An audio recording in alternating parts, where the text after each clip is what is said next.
We are from Group 2 and we're gonna talk about DILMA ROUSEFF and LUIZ LULA da Silva and their scandal. For introduction, DILMA ROUSEFF and LUIZ LULA da Silva are two influential figures in Brazil's modern political landscape. Lula, who served as president from 2003 to 2010, was known for his progressive social programs, while ROUSEFF, his successor and Brazil's first female president, governed from 2011 until her impeachment in 2016. Both leaders representing the Workers' Party later became central figures in the Petrobras corruption scandals. This case study focused on two former Brazilian presidents, LUIZ Lula da Silva and DILMA ROUSEFF. Both leaders were from the Workers' Party and were involved in major corruption-related scandals. Lula was accused of accepting bribes linked to the Petrobras oil company. He was convicted, but the case was later overturned. ROUSEFF was impeached for fiscal mismanagement, hiding government debt using state banks. These issues were part of a larger investigation called Operation Car Wash, which exposed widespread corruption in Brazil involving top officials and companies. Now we will look into the key individuals and entities that are involved in the Petrobras scandal. First, we have Petrobras Oil Company. Executives at Petrobras were accused of accepting bribes in exchange for awarding contracts to construction companies. Next is Odebrecht, a multinational construction that admitted to paying billions in bribes to politicians and Petrobras officials. Its former CEO, Marcelo Odebrecht, was sentenced to 19 years in prison for his role in the scandal. Another major player is OAS, another construction company implicated in bribery and corruption. They were accused of providing a beachfront apartment to the former president Lula da Silva. The former president was convicted of corruption and money laundering, but later had his conviction overturned. We also have DILMA ROUSEFF, who was president during the initial stage of the scandal and was impeached in 2016 on charges of fiscal mismanagement. Her successor, Michel Temer, also faced corruption charges related to the scandal. Lastly, we have Sergio Moro, the federal judge that fight against corruption in Brazil, and Deltan Dallagnol, the lead prosecutor in the Operation Car Wash. These individuals and entities is the shape of the course of the investigation on Petrobras scandal and its outcomes. So I will explain about the corruption detail of LUIZ Lula da Silva and also DILMA ROUSEFF corruption detail. So LUIZ Lula da Silva was convicted of corruption and money laundering during 2017.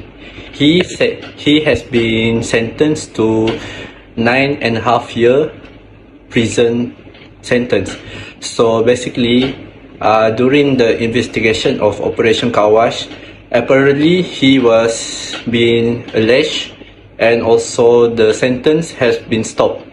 So after he came out from the prison, he going to the Prime Minister election again and he won the election. So basically, he was a president, becoming a former president, then be alleged by have a connection with a Petrobras scandal and also Operation Car Wash.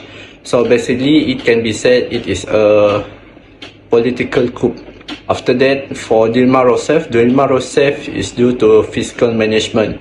She using the money for her political program and also without her own knowledge. So she doesn't have any punishment or sentence from the judges, and also it can be said that both of them are being used or being alleged by certain people to making sure that their political career development have been destroyed. So that's all from me. Thank you. The corruption scandals involving former Brazilian presidents DILMA ROUSEFF and LUIZ Lula da Silva reveal serious violations of law with lasting consequences. ROUSEFF was impeached in 2016 for violating Brazil's fiscal responsibility law. She manipulated public funds to hide budget deficits, a move deemed fiscal peddling, though not criminally charged. This breach eroded trust in her government. Lula, however, faced criminal charges in 2017. He was convicted of corruption and money laundering for accepting bribes tied to Petrobras contracts. His sentence was later overturned, not due to innocence but because of judicial bias. These cases expose systemic corruption, costing Brazil billions, deepening inequality, and fueling political turmoil. They remind us that without accountability, democracy suffers. Next, we're going to talk about the impact and also consequences about this issue. So these things involve citizens' trust in Brazil, which is corruption investigation will start, and also trust in government, perception of corruption, social trust index, and also support for democracy. So for the support for democracy, in Latin is declining because with only 48% favoring it as the best government form, but concern during the 2018 election boosted trust in democracy to 69%, the highest since 1989. Next is weakened democracy. So this weakened democracy involves corruption as a trait and also challenge ahead. So in the corruption as a trait, it refers to the corruption identified as a significant trait to democracy in Brazil. And the challenge that they face is in order to maintaining anti-corruption efforts while safeguarding fundamental rights and also democratic checks and balances. And lastly is the economy. So in this economy, the Brazil is facing its worst recession in 2 decades, largely due to corruption and political uncertainty, resulting in a nearly 4% economic contraction in 2015, rising unemployment, falling wages, and also significant losses in GDP, particularly from the Petrobras scandal, which has led to political unrest and drastic cuts in public spending, including reductions in budget for the police and also the Olympic.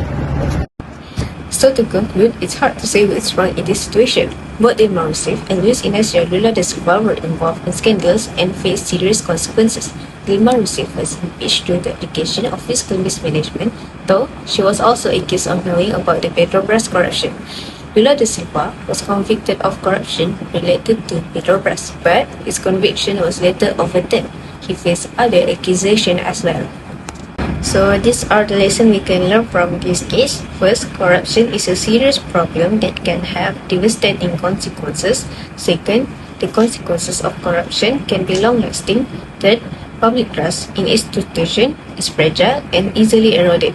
Fourth, strong democratic institutions are essential to combat corruption. Fifth, the legal system can be used to target political opponents.